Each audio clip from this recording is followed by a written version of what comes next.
Welcome to బీజీఎన్ Telugu updates. Polling రోజున మాచర్లలో వైకాపా నేతలు చేసిన దాడులపై పోలీసులు ఉదాసీనంగా వ్యవహరిస్తున్నారు. పీడబ్ల్యూడీ కాలనీలో తెలుగుదేశం నేతల ఇళ్ల వద్దకు వచ్చి మారణాయుధాలతో దాడి చేసి అడొచ్చిన వారిని వాహనాలతో తొక్కించారు. ఈ దాడుల్లో 9 మంది తీవ్రంగా గాయపడి ఇప్పటికీ ఆసుపత్రుల్లో ఉన్న పోలీసులు మాత్రం సాధారణ సెక్షన్లతో కేసు నమోదు చేసి అధికార పార్టీ నేతలకు అండగా నిలిచారు. ఈసీ ఆదేశాలతో దర్యాప్తునకు వచ్చిన సిట్ బృందానికి ఈ ఘటన గురించి పోలీసులు చెప్పకపోవడం అనుమానాలకు తావిస్తోంది.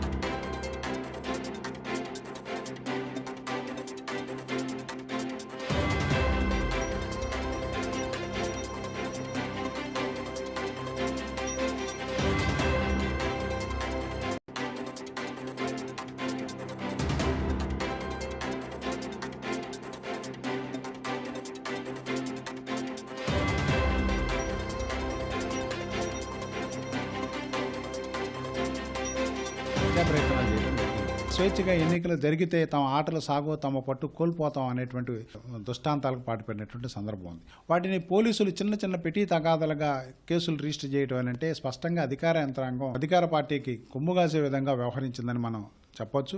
అదేవిధంగా హింస ప్రత్యక్షంగా జరుగుతున్నప్పటికీ ఎస్పీ లాంటి అధికారులు అక్కడ ఉన్నప్పటికీ కూడా చోద్యం చూస్తున్నట్టుగా ఉండటం అనేటువంటిది మరి వాళ్ళకు ఉన్నటువంటి అధికారాలను వాళ్ళు తెలుసుకోకపోవటమా లేదంటే కావాలనే ఉన్న అధికారంలో ఉన్నటువంటి వాళ్ళు సహకరించడం అనేటువంటిది మనకి స్పష్టంగా కనపడతా ఉంది. మనం వాళ్ళ యొక్క ఇంటిగ్రిటీని డౌట్ చేయాల్సినటువంటి పరిస్థితి వస్తూ ఉంది. తక్షణమే ఇప్పటికైనా సరే దిద్దుబాటు చర్యగా కేంద్ర ఎన్నికల సంఘం కల్పించుకుని ఇక్కడ ఉన్నటువంటి రాష్ట్ర ఎన్నికల సంఘానికి కానివ్వండి డీజీపీ గారికి క్లియర్ కట్ ఇన్స్ట్రక్షన్ ఇవ్వాలి. స్థానికంగా ఉన్నటువంటి పోలీసు యంత్రాంగం మొత్తాన్ని కూడా కింద స్థాయి నుంచి పై స్థాయి వరకు కూడా మొత్తాన్ని కూడా అక్కడ నుంచి తీసివేసి బయట నుంచి తీసుకొచ్చినటువంటి వ్యక్తులను అక్కడ పెట్టి రేపు ఎన్నికల కౌంటింగ్ కూడా సహజంగా జరిగేటట్టుగా చూడాల్సినటువంటి అవసరం ఉంది.